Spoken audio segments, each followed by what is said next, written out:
Good afternoon to all of you. The weather is somewhat improved today, so I hope you've been able to enjoy the garden and the terrace. It's a great pleasure for me to introduce the first of two distinguished lecturers for this year's summer course. Bruno Simma is someone that I've known for, I suppose, a little while, maybe 6 or 7 years. Maybe not that old. I'm sure those of you who are students and scholars of international law will know of him, and indeed may well have read quite a lot of his work. He is presently a judge on the US-Iran Claims Tribunal, but before that served for 9 years as judge on the International Court of Justice, where I think in that capacity he played a very significant role in some of the most important judgments of the court over the last 10 years. Bruno, before that, was also a member of the Economic and Social Cultural Rights Committee and a member of the International Law Commission for 5 years.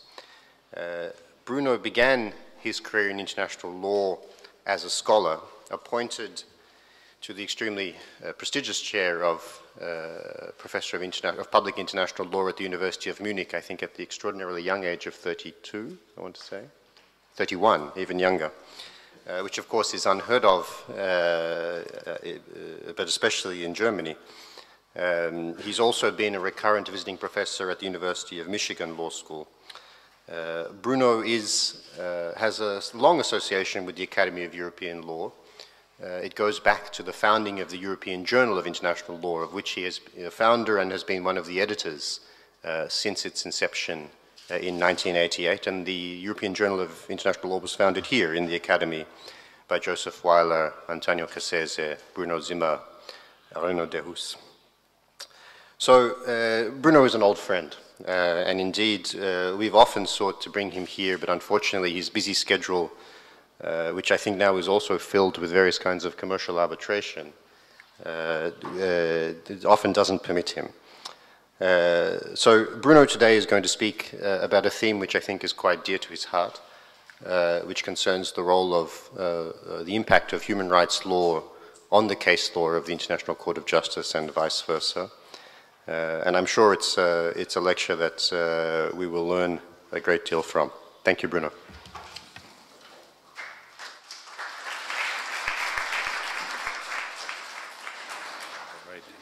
So since this is a distinguished lecture, look at me in my jacket. I think that's enough under the circumstances.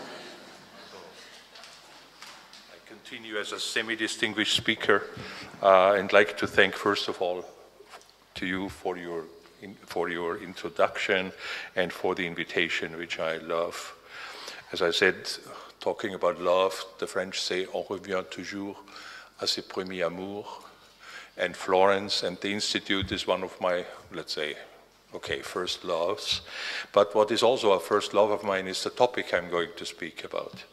Because I taught something similar, or a first round of it in 1990. I don't even remember whether it was 1994 or 1993. And then I returned to it at the Hague Academy in 2009, where I taught the general course.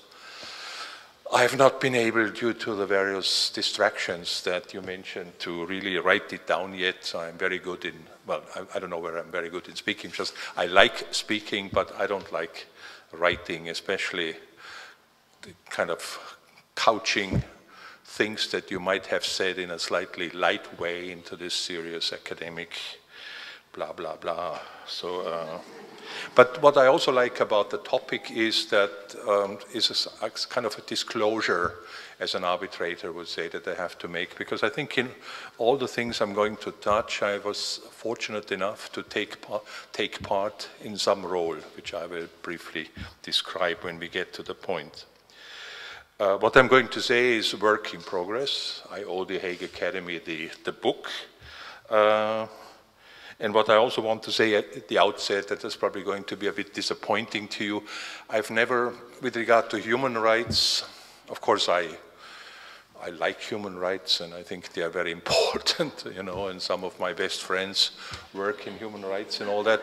But I've never been an activist in the sense of joining many NGOs, etc., etc. I just confess. But I was a human rights lawyer, let's say, developed enough that Alain Pelé, in his famous paper, called me one of the droits de l'hommiste, which he, you know, so I'm a moderate positivist droit de l'hommiste.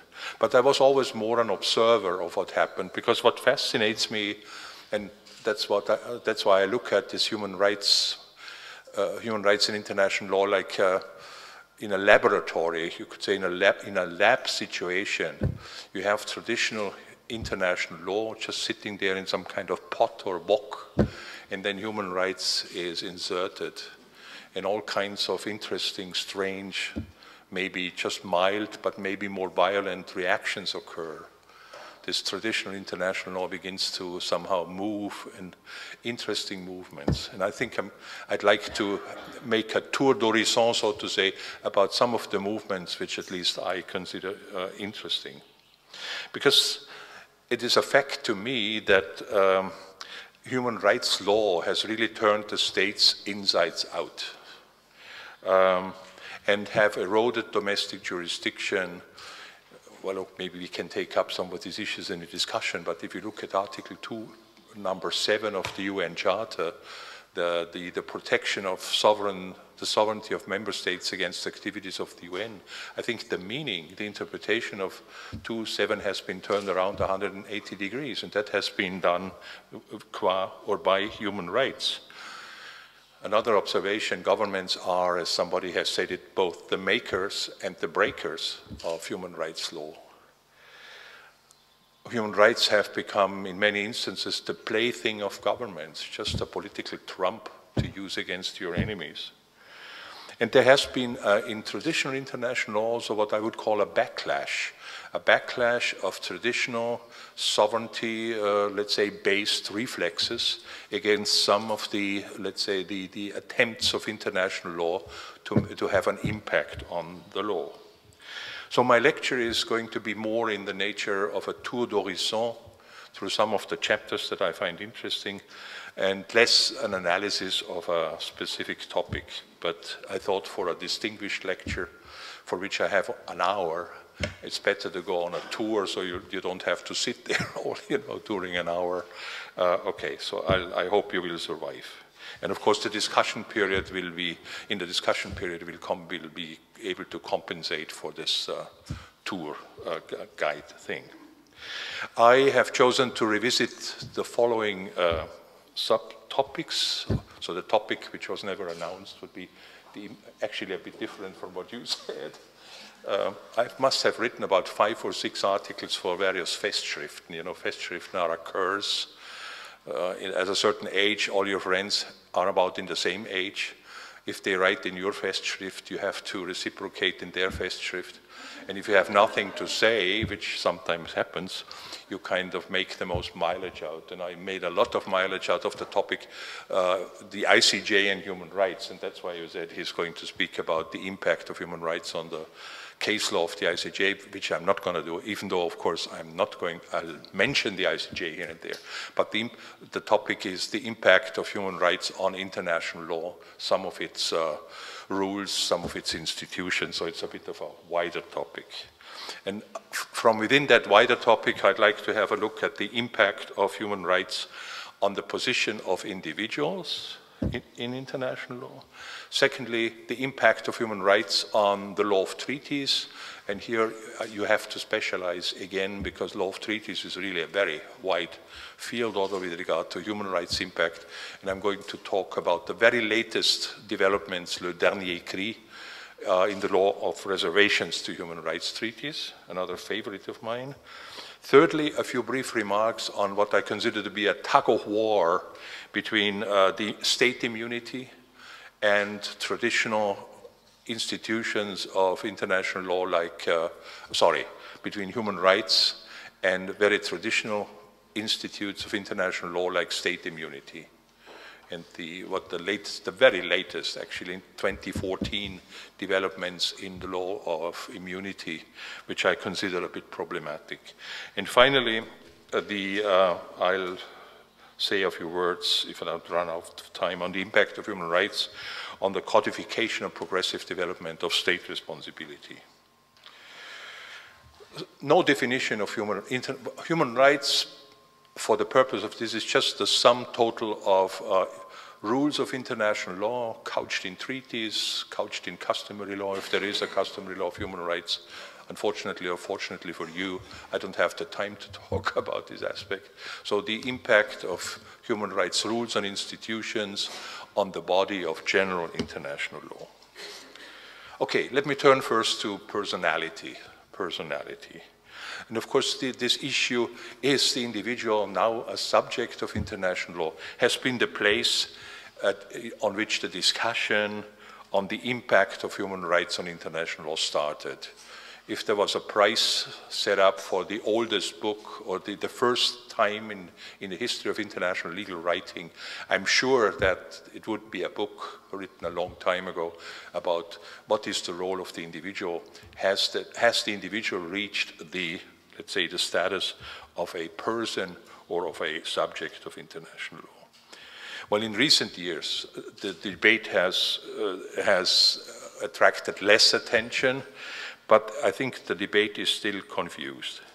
On the one hand, you find writers like my distinguished colleague at the ICJ, Judge Cansado Trindade from Brazil, for whom all human rights is really made for the individual, and the individual is the prime subject, etc. But at least Cansado is honest enough to say that what he writes is, of course, based on natural law. Departing point, and that's fine. At least if you declare your let's say where you come from. On the other hand, you have Rosalind Higgins, who in her general course of about 20 years ago said this entire debate on individuals being subjects or objects or what is artificial and it's beside the point. But what she then provides is, she says, we should regard individuals as actors, and of course there you see, I'm very sorry, Harold, that she is kind of sliding off into sociology, as is the New Haven School in general, of course. And then you have well, you have a chance to hit back in the discussion if you want. And then you have Anne-Marie Slaughter. Anne-Marie Slaughter, in one of her excited moments, and in one of her excited moments, she said, the individualization of international law is one of her constitutional moments. Just don't be too generous with constitutional moments, because then that term will have the same fate as paradigm change. You know, it's small change and it loses its meaning. So Anne-Marie Slaughter regards what has happened with regard to the position of the individual a constitutional moment, even though spread out.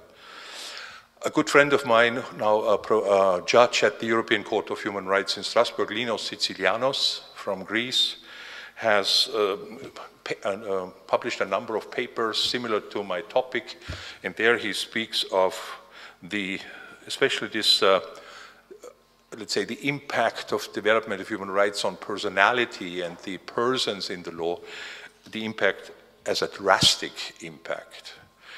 And there I have to say that I really wholeheartedly disagree, at least from what I consider to be my, let's say, for the moment, chosen theoretical, doctrinal starting point, which I would regard as a positivist starting point. Or I think it might also have been Anne-Marie Slaughter, who just baptized it enlightened positivism. So let me play the role of an enlightened positivist. I can also play some other roles, but you know, as a good lawyer, you play any role you're being paid for, but this is a role for which I'm not paid. So that is a... Of course, there is nothing wrong or there is nothing terribly exciting about saying that individuals can be provided with substantive entitlements in a treaty. That's really so boring, but I've recently come across a statement by Rosalind Higgins in where she considers the PCIJ case of the jurisdiction of the courts of Danzig as revolutionary. And I just can't resist from, I didn't put it on the on the handout because I think it's much less than it's. Let me just quote that the court said. This was about a treaty concluded between under the auspices of the League of Nations between Poland and Germany. And what the court said was, it may be readily admitted that according to a well-established principle of international law, the Beamtenabkommen, which was a treaty on the status of civil servants in Danzig, being an international agreement, cannot as such create direct rights and obligations for private individuals. But it cannot be disputed, says the court, that the very object of an international agreement, according to the intention of the contracting parties, may be the adoption by the parties of some definite rules, creating individual rights and obligations and enforceable by the national courts. So the way I read jurisdiction of the courts of Danzig is everything the court says is treaties can be, let's say, can of course talk about rights and legal positions of individuals in the domestic sphere, like a double taxation treaty or maybe an ILO treaty on labor rights. And then the question will be, is the language of the treaty specific enough to make the treaty self-executing, or does it take the intervention of a domestic legislator? So I don't find jurisdiction of the courts of Danzig revolutionary in any sense. Then comes Lagrand, and just disclosure, I was working for Germany in the Lagrand case, so this was my role, and there I remember my role was to plead the point that, so the case turned about Article 36, 1b of the Vienna Convention on Consular Relations, according to which an individual, a foreigner, or an individual detained in a foreign country has a right to be informed about his or her right to get in touch with his or her consulate. Very complicated provision, but the ICJ said the following about that provision. It said, and this is on the handout, so the clarity of these provisions viewed in their context admits of no doubt, and then there might be a word missing there. So the court concludes that 36 para 1 creates individual rights which by virtue of Article 1 of the optional protocol may be invoked in this court by the national state of the detained person. And these rights were violated. And then in para 89, the court gets a little bit more specific still and says the court has already said that Article 36, 1 creates individual rights in addition to the rights accorded to the sending state, and that consequently reference to rights in paragraph 2 must be read as also applying to the rights of the detained individual. And what's interesting about this case is we are talking about personality of individual. This is an entitlement confirmed by the ICJ of individuals with a right, which according to the same judgment, at least the court did not decide whether this was a human right. I remember my point was on an afternoon at 3 p.m. to plead 3 p.m., which means after lunch, for the judges. Average age is mid-60s, who love to have a glass of wine with their lunch. So just plead, would you please recognize something that the General Assembly of the United Nations has recognized, which the Inter-American Court has recognized in an advisory opinion around the time, etc., etc. And I remember that the most liberal, well, in a sense, liberal means human rights friendly, right? At least in my primitive understanding. Judge Bejawi, while I spoke, was kind of slouching in his seat, like, and falling asleep. And then we had a coffee break afterwards, and I remember a German diplomat telling me, Simma, don't you think that he was just tired? This was the way of a judge to demonstrate that he hated your argument. Okay. Having been on the court, having had lunches in the Restaurant du Juge, having had from time to time a glass of wine, I don't think so. I think it was just too much for him, but he had nothing against. But the court avoided the question. Actually, the United States tried the court, or kind of teased the court and said,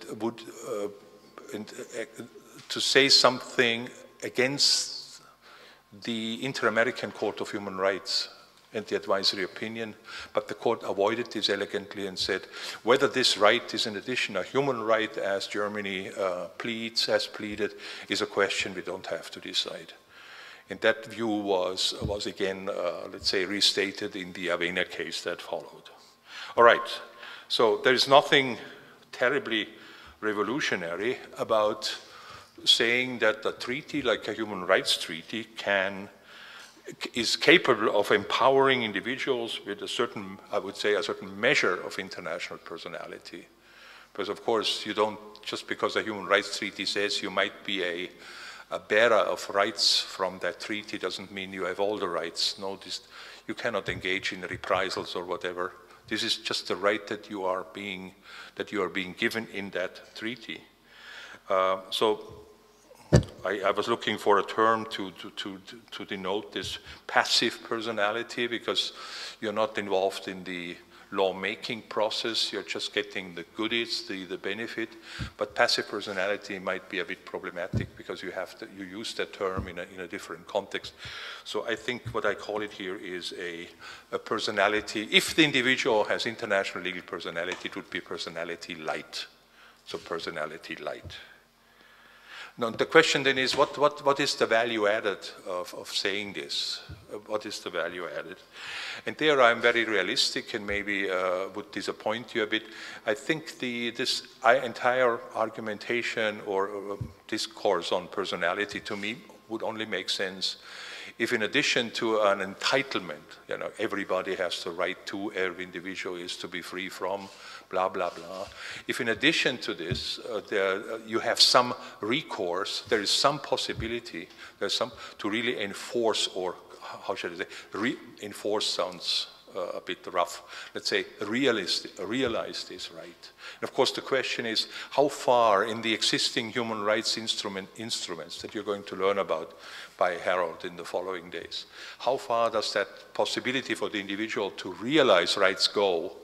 And then you find out that within the entire UN human rights machinery, your input or will never reach the point where some independent institution within the human rights machinery will say your rights have been violated and therefore the state has to do something, etc., with legally binding force. It's just not there, even if it might look like the Human Rights Committee, according to the Covenant on Civil and Political Rights, says for this we find a violation and therefore the state is under an obligation. This is not recognized as a legal obligation.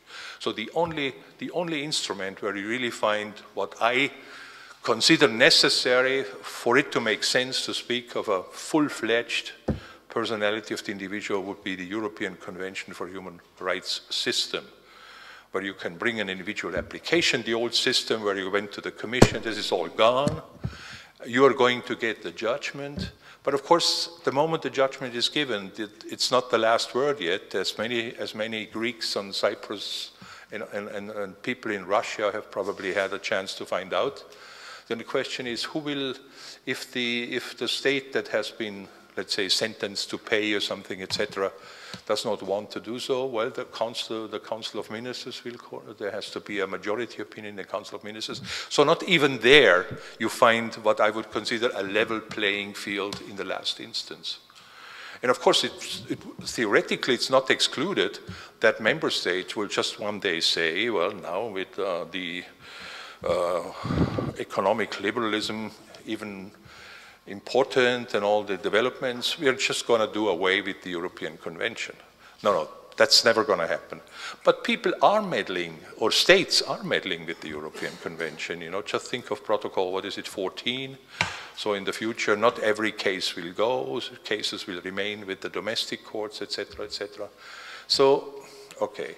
But maybe I'm just asking too much for this kind of providing the individual with international legal personality. So if you want to be subjects of international law, all right, why not? Why not? And hopefully you will never need it, actually. In this very context, let me have a look at investment protection. I found that very funny. I just stepped in Professor Harold Coe's more or less last sentences on Philip Morris. And that is a good, let's say, point of where we overlap to a small degree, because When you look at investment protection, you could speak of the rights of certain individuals, i.e. natural persons, like in most instances legal persons, that is corporations, to you see that when they are investors, they now have possibilities, particularly under the ICSID Convention, the World Bank Convention, in connection with the majority of BITs or BITs, of which we have up to close to 3,000 now. They have possibilities that go far beyond the possibilities of an individual on the human rights side. And I think it's almost, let's say, cynical to say, could you think of reasons why protection of the investor goes that much farther than protection of somebody sitting in a dungeon somewhere? It's almost, I mean, I hesitate to ask the question because some aspects of it are so obvious. But when you look, I mean, I'm not going to lose time about ICSID because I think you are.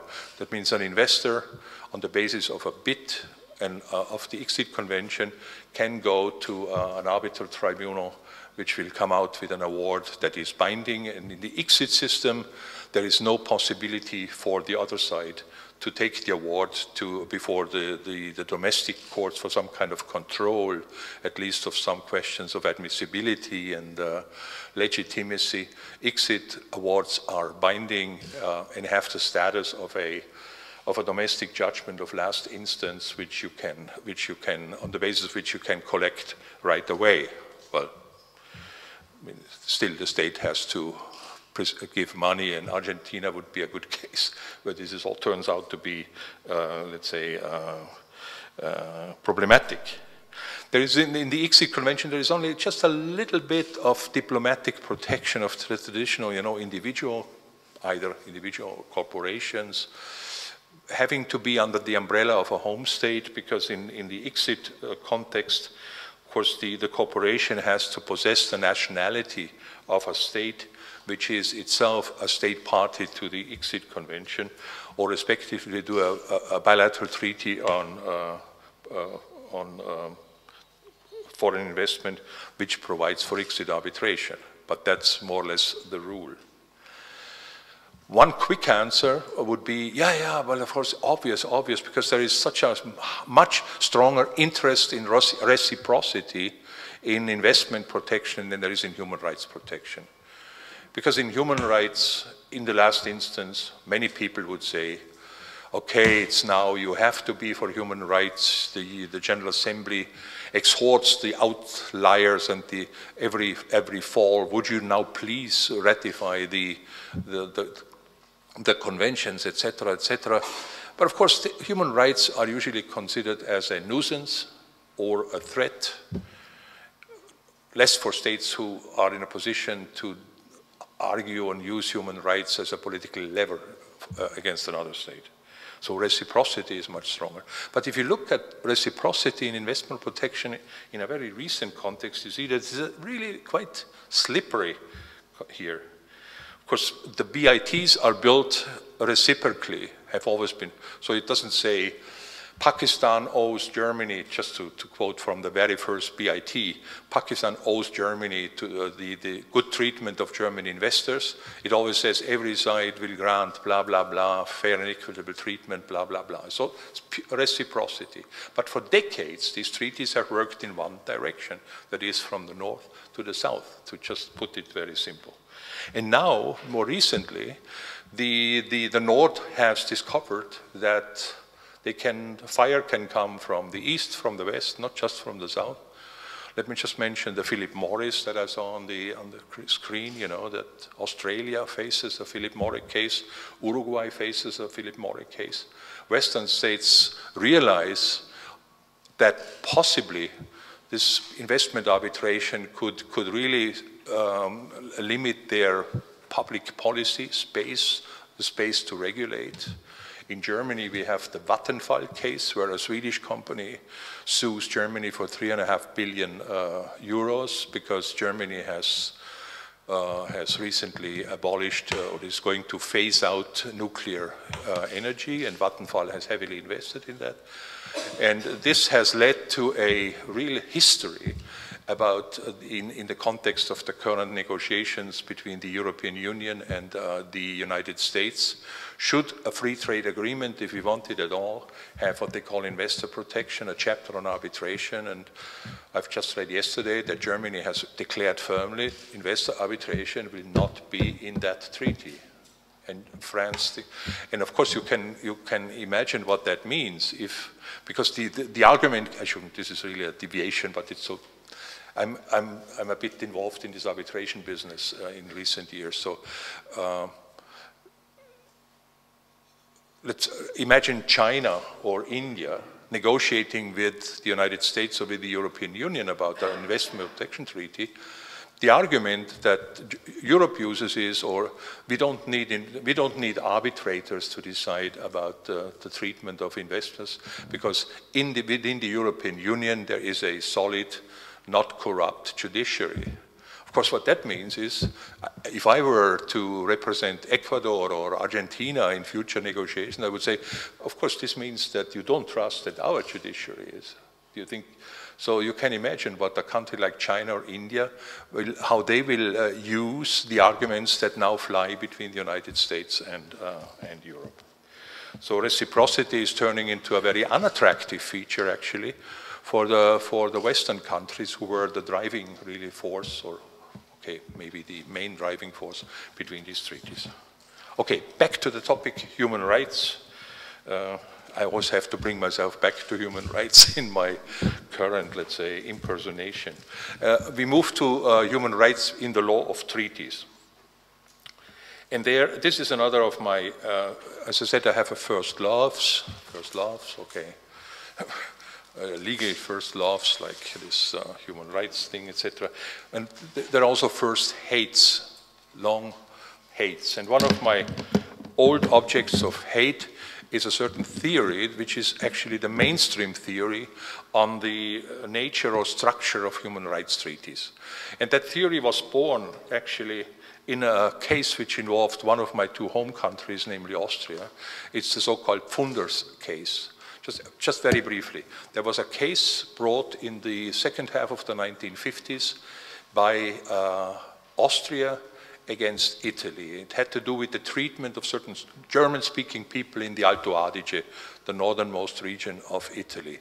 There was a long-standing minority clash between the two countries, etc. So Austria complains about violations of the human rights by Italian authorities at the time when Italy had already become a party to the convention, but Austria, I mean, these things occurred when Italy was a party, but Austria had not yet been a party.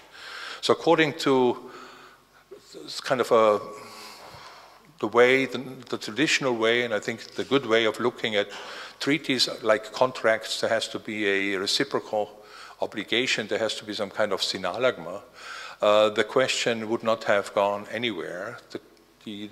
But in 1961, the European Commission said, no, that can happen, yeah.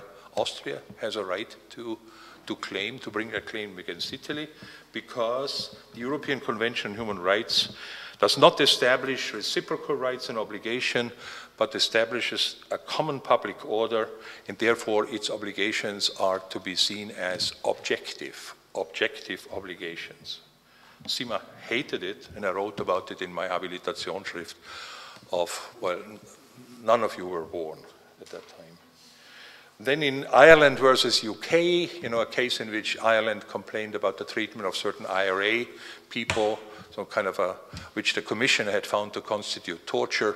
The court kind of boiled it down to inhuman and degrading treatment. But in that case, the court said, yeah, this is, one thing is that the European Convention comprises more than reciprocal engagements, that is more than objective obligations. They are what you have over and above these objective obligations. You have mutual bilateral undertakings between the state. Now, of course, it's obvious that what you see behind that view of treaties being able to lead to objective obligations you're very close to public law, constitutional law thinking. because that's what public law is about, right? Civil law is rights and obligations between persons, and objective law is you're not bound to keep the traffic rules because of the vis-a-vis A, but you're bound towards the community. And these obligations can be considered objective because the community is somehow hovering over and above, and will see to it that these rules are secured, even though the neighbor doesn't mind. So, and that is that. So, my view on human rights treaties, which is important for what follows, would be that human rights treaties, like all international treaties, are not just create not just obligations for the states to secure and protect human rights, they also provide for or retain rights for the contracting states. Reciprocity will have very little to play, but there is a rights side there, which is important. Maybe it was more important during the Cold War, when there was one part of the world just said that in case of human rights treaties, no state, neither the US nor any whatever Western country, has the right to really ask for performance according to law of treaty rules, because this is entirely in our hands. The only thing that others can do is have recourse to the procedures that these treaties provided. That is, you have to provide a report every 5 years. Doesn't sound like a very effective recourse about somebody smoldering in a dungeon right now, right? Then you have state-to-state communications, never used within the UN framework, or individual communications, but the countries of the East, of course, at that time didn't think of ratifying the optional protocols that provided for that procedure. And therefore, these treaties were really made toothless, absolutely without a bite. And I think in that situation, I think it was important to really give the other states parties the opportunity to react to violations. But of course, in order for that to be possible, they have to have entitlements, they have to have rights. And that is something which is important in my view. Of course, the construct of an objective regime has a good place in the European Convention on Human Rights system, because there, as I just said, this kind of public law substance also has some sort of public law infrastructure in the form of a relatively highly developed collective guarantee. But as I also said, we have very little, if any, of that collective guarantee at the global UN level. And I'll return to that point in 2 further instances. All right, so what is the position then, in my view, of the individual in human rights treaties? And there I would speak of a moderate trilateralism. So individuals can be seen as genuine bearers, repositories of rights on the basis of this treaty, independently of the absence or presence of the procedures that I talked about. They thus join the states parties as participants, let me call it participants, or parties with a small p, if you want. But as I said, with 2 big disadvantages. First, the legal basis of that personality or capacity remains at the disposal of the state parties to the treaty. And secondly, in the absence of a Strasbourg-type enforcement machinery, the enforcement of the treaty rights is left to the states parties.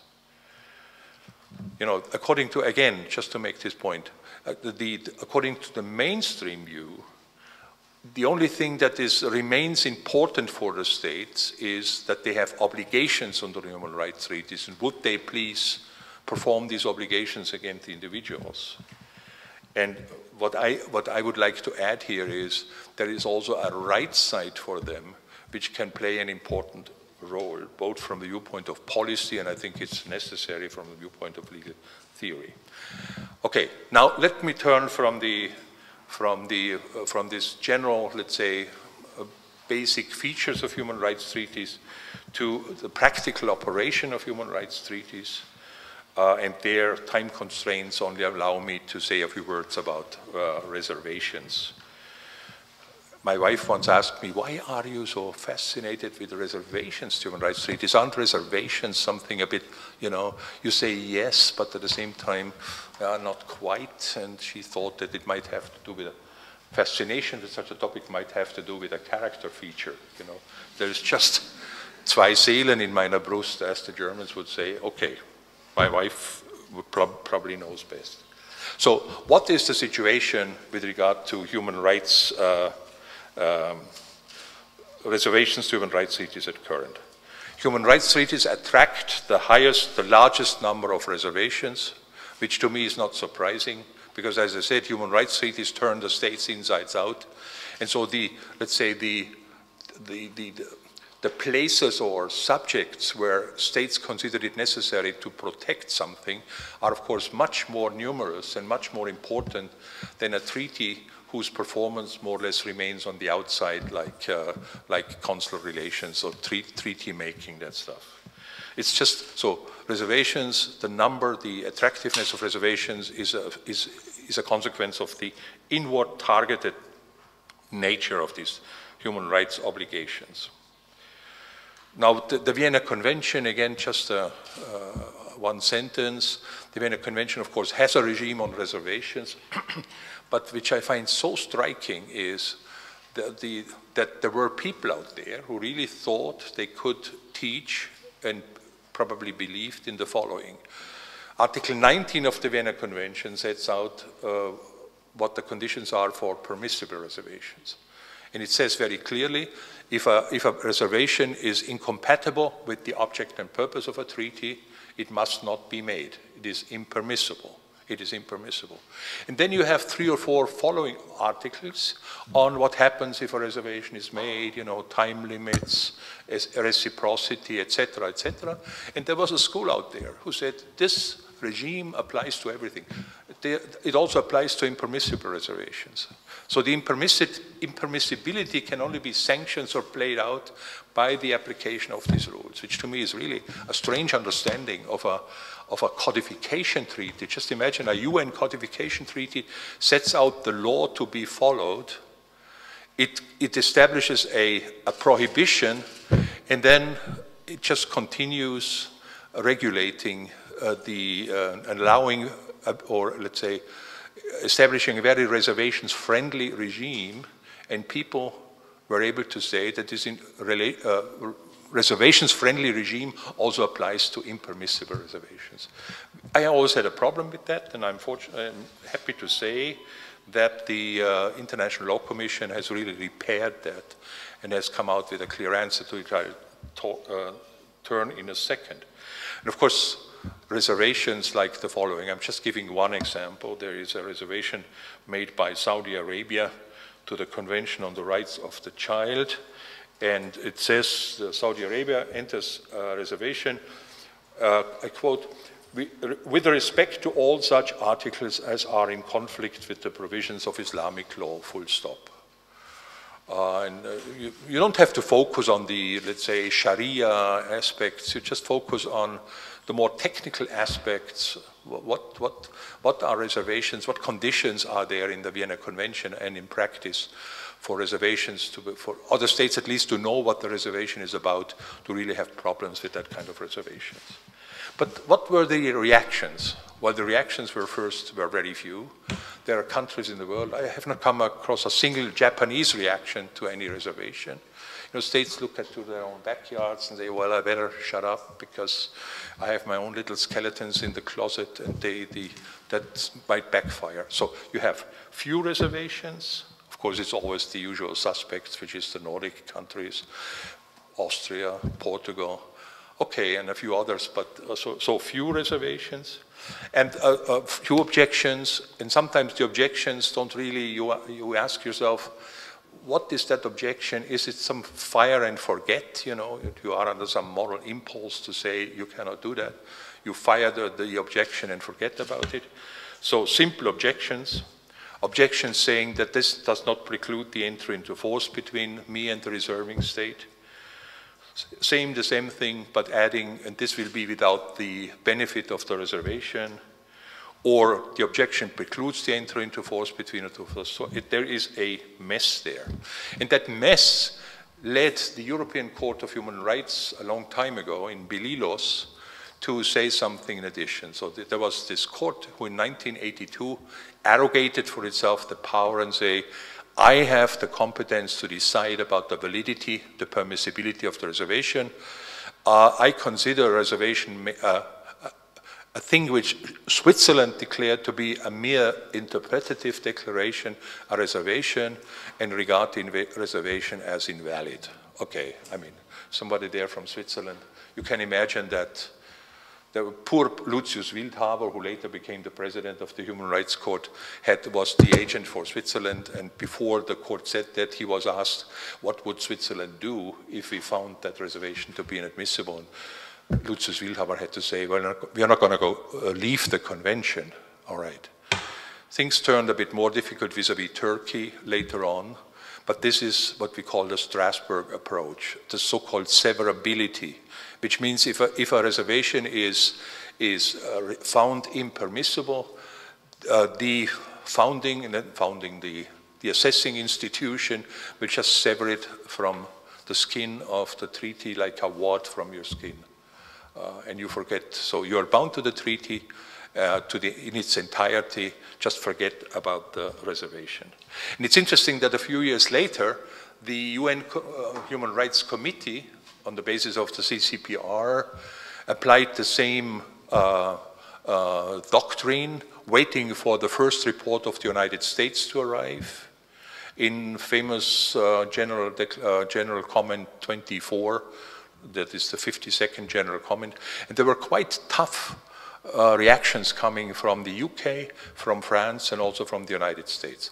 I found particularly interesting the reactions by the UK and France, because these two states are also states members to the European Convention and didn't say anything against Bililos. And I remember I wrote a letter to the then let's say, head of the legal office or of the Foreign Legal Office in London and said, why this difference? And the answer I gave was, well, we consider that Strasbourg proceeds in a state-of-the-art judicial, let's say, impartial manner, while we cannot say the same thing of the UN treaty bodies, and therefore we let that go in Strasbourg, but we object to it from Geneva.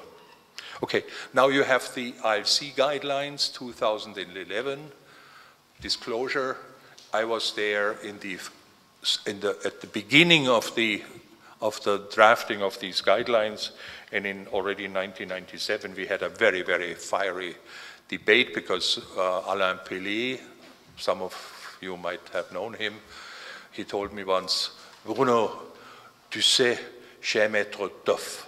So he's a really pugnacious guy, you know, who loves to fight, and the objectee at the time was Rosalind Higgins, who had actually been at least intellectual mother of General Comment 24 of the Human Rights Committee if she hadn't really drafted it. And Rosalind Higgins had left the committee and joined the court by the time that the United States report came before the committee. And I think the way the committee applied it or tried to apply General Comment 24 leaves a lot to be desired. So Alain Pelé started this project on guidelines on reservations, and what he found most interesting was precisely reservations to human rights treaties. And the point of departure was, this is all droit de l'hommiste stuff. They don't know the law, these guys. The Vienna Convention fits reservations to human rights treaties like any other treaties, and I'm going to set that out in future years. Instead, there was a learning process on the part of Alain Pelé, and what the Commission came out in 2011 is very interesting. First of all, I said, and this is really a great thing, the Commission made it clear that a reservation which is incompatible with the object and purpose of a treaty is to be regarded as null and void. As null and void.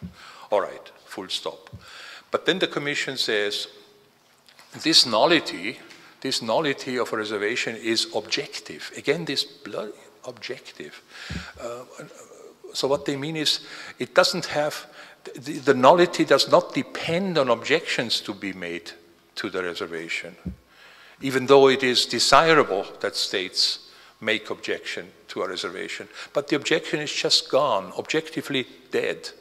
But how can that actually work in a system where the making of reservations and the reacting to reservations does still take place in a bilateral, just play out in a bilateral context? Let's imagine we are all states parties to a multilateral treaty on human rights. You make a reservation, and you regard this reservation as you don't care. All right, so you don't do anything. Vienna Convention says if you haven't done anything, said anything within a year, you accept the reservation. You regard the same reservation as absolutely impossible, and you object, and then according to, and you say this is manifestly incompatible with the human rights object and purpose. Okay, objective nullity. Others haven't even read the discourse. So in what sense can something like that be objective? I think to make a sanction have an effective effect presupposes a collective machinery, some Überbau which makes these declarations. And this Überbau, this superstructure is missing. The International Law Commission proposed two things. They said it would be great to have what they called a reservations observatory. You know, this is Überbau, because observatories are usually high, right?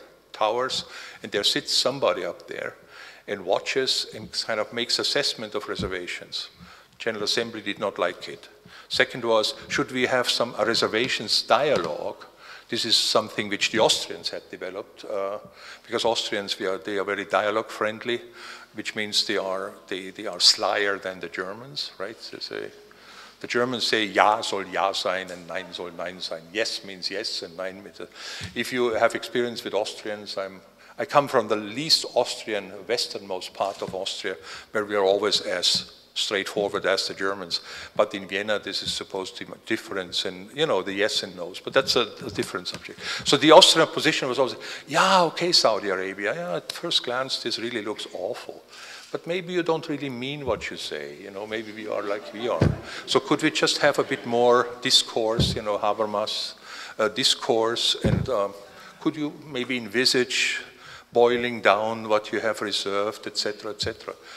And Alain Pillet was as human rights friendly at the end of this exercise that he suggested a thing like that, but he didn't find much sympathy in the General Assembly.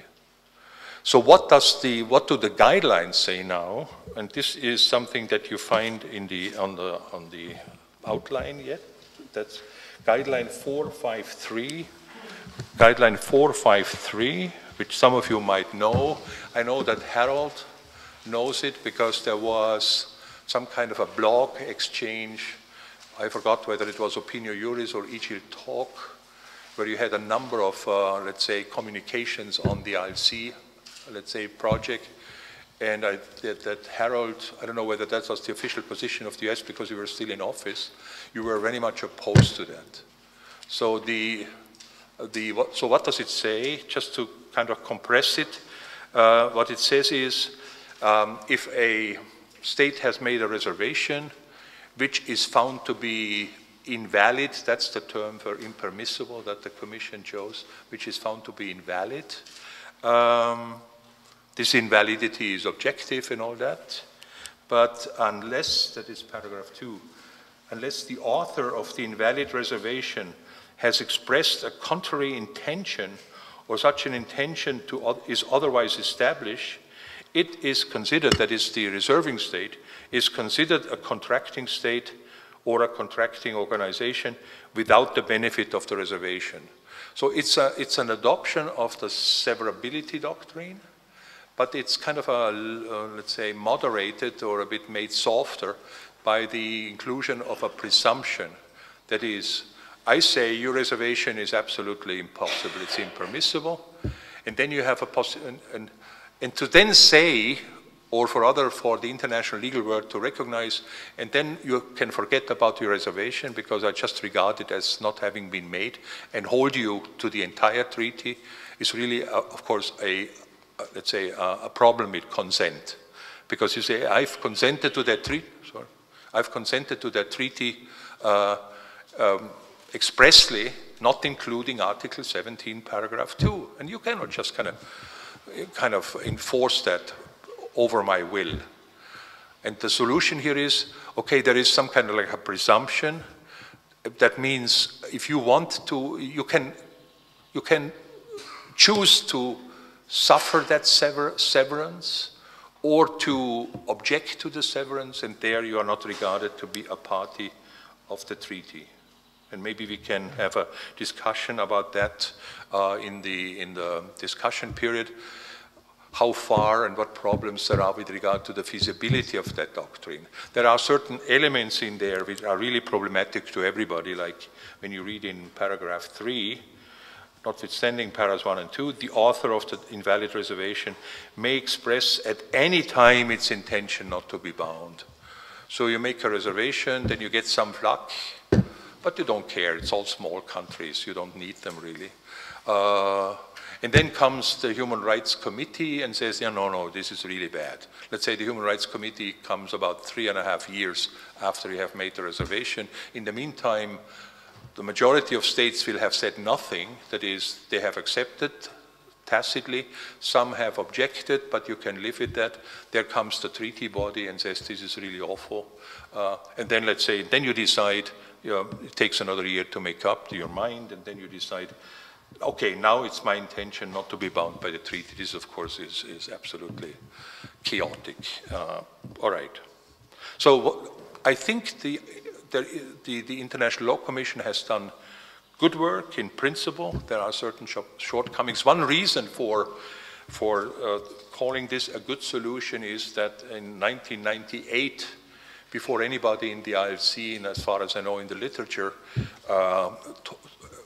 had thought so much about that, this is the only instance where I'm a little kind of showing off, wrote in a Festschrift, one of these Festschriften for Seidel Hohenfeldern, and I included that in the, I'm not going to read it.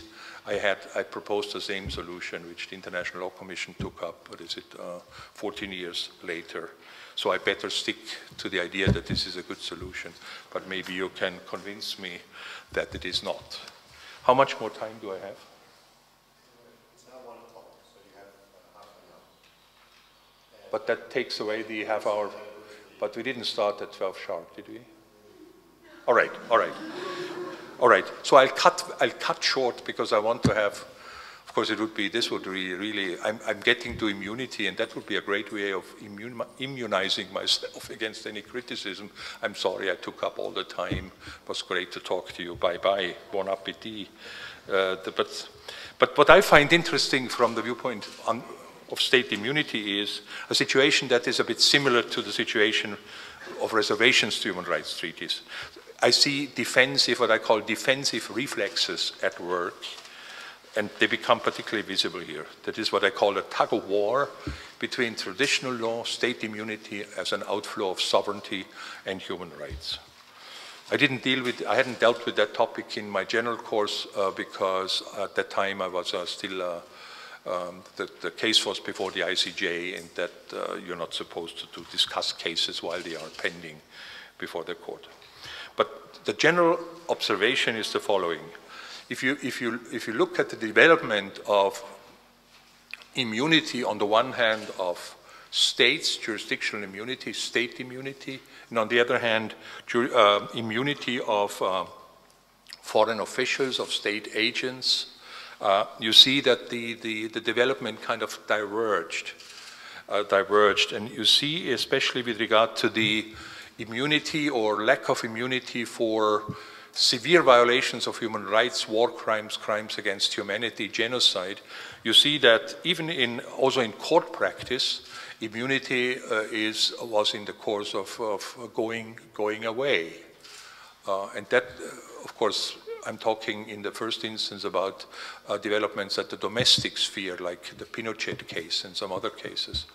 At the international court, things look a little different. But I think in the literature, in jurisprudence, I think undeniably immunity was on retreat. And then came cases on state immunity, like Germany v. Italy, or beforehand Al-Azzani before the European Court of Human Rights. And what you see there is that with regard to state immunity, the principle that states retain their jurisdictional immunity also in the face of grave human rights violations stood, withheld that storm or in storm of human rights considerations. And most recently, the decision of the ICJ in the case of Germany versus Italy confirms that. This was the last case in which I took part.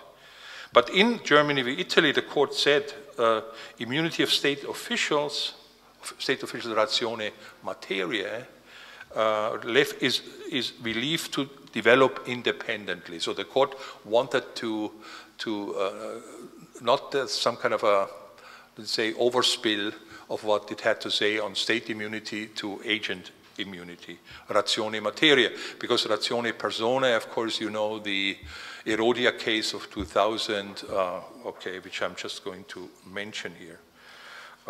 But then comes, on January 14 of this year, the Strasbourg judgment in the case of Jones and others versus the United Kingdom. And just to condense that, the European Court of Human Rights said an act cannot be carried out by a state itself. It will always be individuals acting on behalf of the state. State immunity must not be circumvented by suing named officials. The definition of a state includes its representatives. Okay, and there we are at the state again, and as regards state immunity, the International Court of Justice has spoken, and what the ICJ said in Germany v. Italy is authoritative for the Strasbourg Court. And that I consider an unfortunate decision, because in the words of Philippa Webbs, it's putting the brakes on the independent evolution of state immunity, or of independent evolution of state officials' immunity, and reintegrates it somehow with state immunity. Okay, in a way, this was foreshadowed by the European Court of Human Rights decision of last year, of a year ago, in the case of the mothers of Srebrenica versus the Netherlands. I looked at the composition of the European Court of Human Rights chamber in the Jones case, and the only person I recognized as an international lawyer was Inieta Zimile from one of the Baltic states. And I've also seen that there is an appeal against Jones pending before the Grand Chamber, so there is still an opportunity or a possibility that these things will change. But again, what we see now is a trend by international courts, also specialized human rights courts, to put the brakes on the erosion of immunity for state officials for severe violations of human rights. And of course, an interesting question will be, how will progressive domestic courts react? And there are interesting things brewing there. There is the Tribunale di Firenze. You know, I don't know if you've seen that gorgeous architecture of the. So you hope that the architecture, or let's say that the practice is as great as is the architecture. In January of 2014, il Tribunale di Firenze brought a constitutional challenge to the Corte Costituzionale in Rome, I guess, against the customary international law rule as expressed by the ICJ in Germany v. Italy. The Italian doctrine is we are bound by the UN Charter, among other things. The UN Charter contains Article 94, according to which judgments of the ICJ need to be implemented, and therefore we are forced to implement. So they give a rather international law-friendly interpretation of Article 94 if you compare it with Medellin in the Supreme Court of the United States. But it says this doctrine is in violation of the right of access to justice as a supreme principle of the Italian Constitution. So it is a constitutional complaint. It will be interesting to see how the Corte Costituzionale reacts. But according to the same time, according to press reports, the Corte di Cassazione, which had developed the Farini doctrine, which actually led to the Germany v. Italy case, had given up, had unconditionally surrendered and said, we are not going to pursue this way of thinking further. We comply with the ICJ judgment, and also the Corte di Cassazione also refused a reference to the Constitutional Court. So I think that would be a great topic, which is really kind of also important to me. How, okay, you have Germany v. Italy. Is this now a break? Is this just the end point forever, or for how long? And what could human rights friendly courts do in order to overcome this state of affairs? And I probably ran out of time. Yeah, better. So I'm just going to skip the last chapter on human rights and state responsibility in order to retain time for discussion. And so, yeah, but I have to say my, let's say, concluding remark. I have to make the concluding remark. So the concluding remark is as follows. I think we can agree, or at least I agree, that the engagement of public international law with human rights has had an impact on international law. I don't find that impact to be drastic, as Lino Sicilianos thinks. How has it kind of materialized? Well, there were special rules and regimes have been created, but none of these special leges specialis has led to what people have called fragmentation, or have endangered the system. They sit quite comfortably within the general system. Existing rules have been found to have lost their bite, like the Vienna Convention regime on traditional reservations based on reciprocity and on an exchange of, let's say, a tangible exchange of, well, the quid pro quo has been found out not to really operate. There is nothing there on the basis of which they can operate.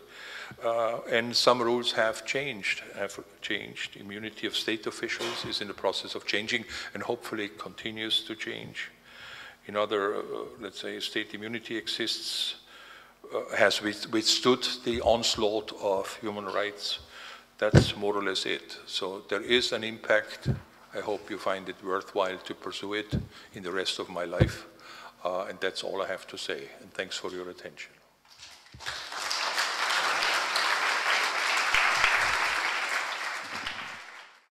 Visions and theories about the role of individual in international law. You mentioned Rosalind Higgins, and I mentioned that she swings into sociology, as you said. And then, well, at least my impression was that you mentioned it as opposed to the positivist, or a certain positivist vision of the role of individual in international law. So the question is related then to the theory of legal positivism developed by Herbert Hart, and the incorporation of so-called social cities in his theory of positivism. So basically, if you mentioned that Higgins swings into sociology, then my question is what kind of, and it is opposed to positivism, what kind of positivism or international legal positivism is that? It is in conflict with Austinian, Kelsenian, the Waters one? Which one? You see, I've heard about Kelsen, right? Kelsen. This Austrian guy, right? Austin, I've also heard. I'm not an expert on HLA Hart, but of course, maybe I just have to defend, maybe I was a bit too, let's say, flamboyant about Rosalind Higgins. I said when you read what she says about, she says it's an outworn debate and it's really not worth to be led, because you cannot deny that individuals play important roles. They are actors, and of course, if you look at the theoretical, let's say, philosophical background of the New Haven School, you see that they, of course, have a lot of roles to play, etc. Okay, NGOs in a role in lawmaking, etc., etc. So I recognize all that, but to me, this is all fine. But if you really,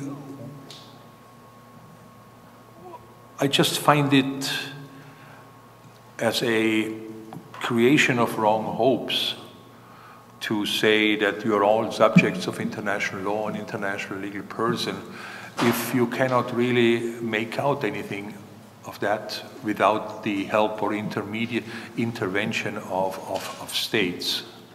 And that's what led me to pursue something which actually my mentor Feodros developed already in the 1950s, and many things of course are obsolete.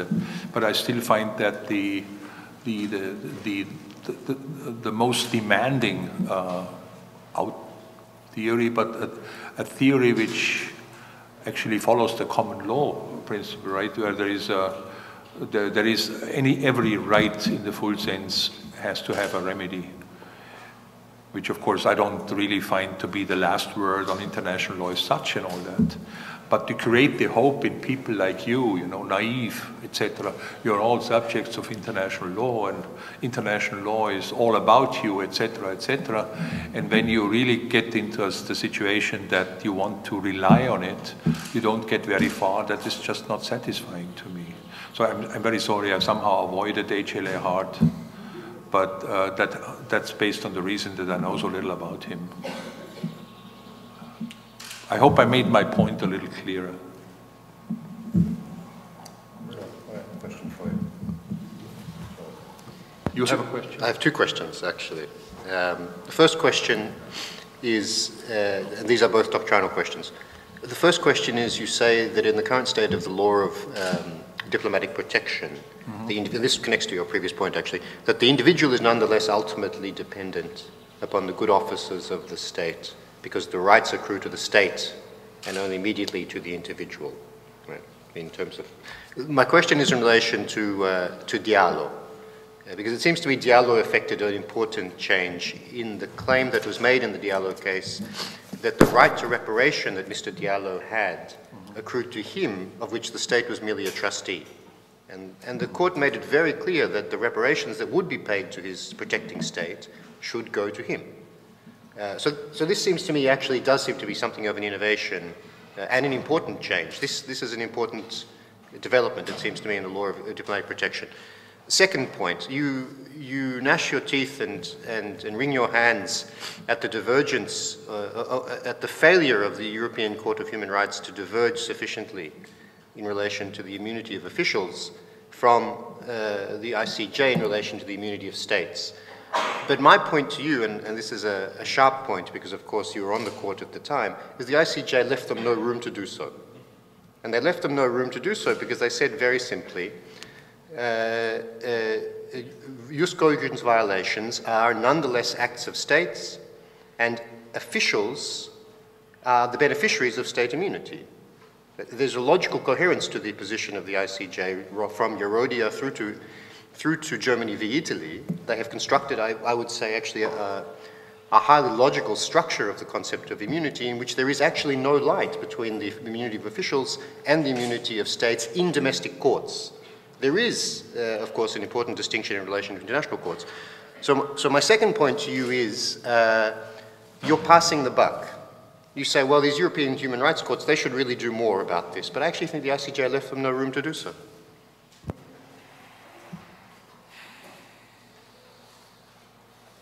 With regard to Diallo, we'd really have to Google that. But when you read, I don't find what the I was not on the court anymore when in the Diallo case the court reached the stage on reparations, because I was there in when the judgment was rendered, I think in 2010, and then the two countries got a period of time to negotiate a settlement and find a reparation for Diallo.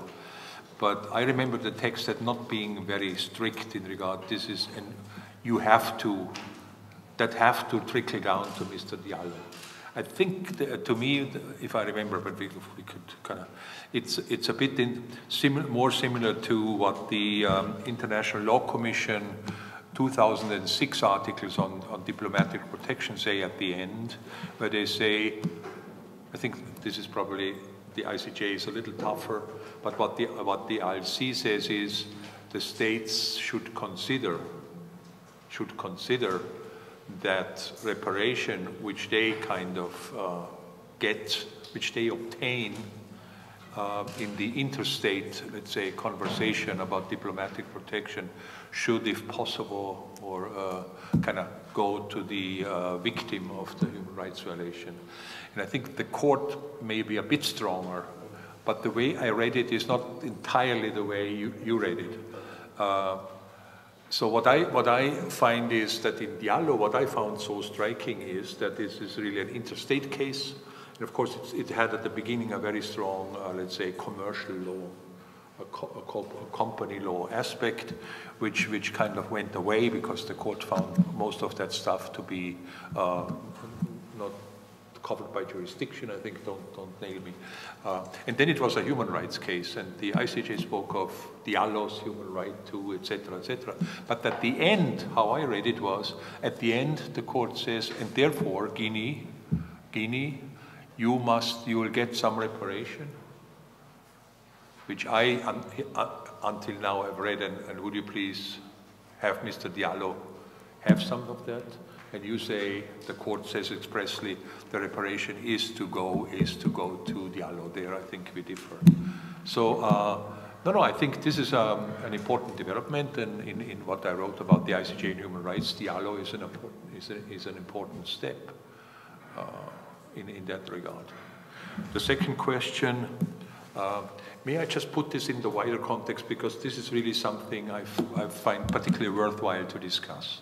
So the ICJ has said there is, let's say, there is customary law as it stands in 2012, knows no exception, to even violations of international law, violations of rules of a peremptory nature, even if there is no other remedy available. Okay, customary law as it stands. Okay, and now let's imagine you are in a domestic court, and what could be possible arguments to overcome that the break, isn't it? Then we would be in the this question: how does customary law change, etc. Because I think all the ICJ has said really is, well, okay, we look at customary law, and I think the look at customary law was relatively careful if you compare it with the cavalier approach to custom, which the ICJ usually does. So it's very, very kind of empirical or inductive, if you want. But all it says is, this is the state of the law as we pronounce it. Couldn't that be changed anymore? I mean, if I were a domestic judge, I mean, let's check whether what you find problematic is that a domestic judge. I would probably say, all right, first of all, of course, the argument I would make is I'm not bound by the judgment as a court of Austria, because the judgment is binding between Italy and Germany. But of course, the judgment is based on customary law. All right, and so I'm going to change. I'm courageous enough. I have nothing to fear. I'm close to pension age, so I'll do what Cassazione did. And I say, I find there is more change in there, and I'm saying that I think customary law is not general enough anymore, etc. Would that be a violation of international law on the part of the Austrian or Ruritanian court? And if you find followers and the trickle moves into or develops into a bit of a little streamlet, I think maybe the same ICJ would in 20 years' time say, yeah, okay, in 2012 we found custom saying no way, but in the meantime it has changed. I mean, personally, maybe I shouldn't say that, is the movie still running? So I wouldn't have a problem saying I regard what the ICJ said as wrong. Maybe it was right in 2012, but now we have 2022, and the situation is different, and I come out against the ICJ, and let's see whether the ICJ will have a chance to say differently. Would be interesting. There must be telling, you know, following the Germany v. Italy judgment, there was a little avalanche of angry young Italians, also of angry old Italians like Benedetto Conforti and other, writing against that. But do you have a view on that? You can tell me that you can live with the Germany v. Italy judgment. Of course you can live, but I want to kind of provoke you. You should be lean and mean, as Joseph Weiler said, so immediately before lunch. You know, just any view on that? Can I? Sure, you could ask me. I think that actually Germany and Italy is right. I think the state of the law is as you say. I think they're extraordinarily careful. Otherwise, I would have had to write a dissenting opinion. So I agree that according to the traditional tests of customary law, that's what the law says. But so my question is, where does this leave the question of where does this leave the litigation of human rights violations against former state officials, either in domestic courts or in multilateral fora such as the European Convention? And I think that my own reading of the court's judgment is in fact there is great continuity between the argument they make in Yerodia and the argument that they make in Germany v. Italy, that while they've not come out and said this expressly, the clear logical consequence of their position is that official immunity is an expression of state immunity. It's a subcategory. It derives from the personality of the state. Would you make a difference between immunity, let's say, let's say, ratione personae of certain high-ranking officials like head of state and ratione materiae? So my point would be that that's not a difference in the source of the immunity. Both ratione materiae and ratione personae are sources, have exactly the same source, which is the immunity of the state, the personality of the state. Otherwise, the state couldn't waive it. It would make no logical sense whatsoever, but a state can waive either. But the point is that if that's right, if it comes essentially from the same source, then the notion that there could be a jus cogens exception to the immunity of an official, while there's no jus cogens exception to the unity of a state, is incoherent, in my view. And you couldn't just rely on, let's say, on a very slightly, let's say, simpleton look at development of customary law with regard to state immunity and a different development of customary law and jurisprudence with regard to state immunity and say, well, even if it's against logic, they're going in different ways, which they do, don't they?